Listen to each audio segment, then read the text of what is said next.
Naučil jsem se nový bug v Mautic. No, koukejte. Když jsem tohle snowball, vezmu si tento štít, který za peníze a ten peku však není. Super. A takhle si to vytáhnu a hodím do toho, tak se to rozbije prostě.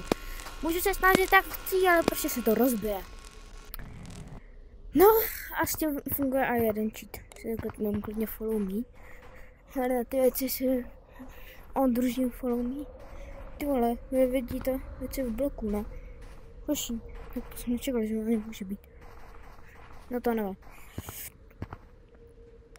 No, koukejte. Takhle. Tady vytvoříme snowball. Toto. A takhle třeba rozjedeme, skočíme. A double jump. Prostě cheat, no.